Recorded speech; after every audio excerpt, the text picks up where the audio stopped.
జరుగుతుందన్నారు. రాస పూర్ణిమ రోజు అందరికీ తెలిసిపోయింది. చాలా మంది స్త్రీలు వెళ్ళారు. భక్తివినోద్ ఠాకూర్ మహారాజ్ పోలీసులు తీసుకుని అక్కడికి వెళ్ళారు. వెళ్తే వాడు స్త్రీల మధ్యలో ఉన్నాడు. వాడు పోలీసులు అతను తీసుకొద్దామని చెప్పి దగ్గరికి వెళ్ళేసరికి వాడు జుట్టు ఎలాగంటే మంటలు వచ్చాయంట.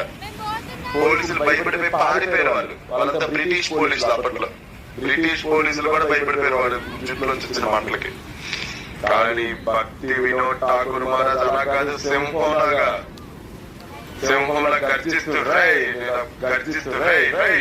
వాడి దగ్గరికి వెళ్ళి భక్తి వినోద్ ఠాకూర్ మహారాజ్ చెయ్యి ఒక పంజాలాగా వాడి జుట్టు మీద తల మీద గట్టి కొట్టి ఆ జుట్టు పట్టుకుని ఈడ్చుకుని వచ్చారు. ఆ స్త్రీల మధ్యలోంచి ఈడ్చుకుని వచ్చారు. ఈడ్చుకుని వచ్చి జైల్లో పడేశారు. మరి భక్తి వినోద్ ఠాకూర్ మహారాజ్ ఇప్పుడు తీర్పు ఇవ్వాలి. వాడికి ఏంటి శిక్ష పడేదని చెప్పేసి వాడికి యావజ్జీవ కారాగార శిక్ష వేయాలా, కొన్ని నెలల వాడిని జైల్లో ఉంచి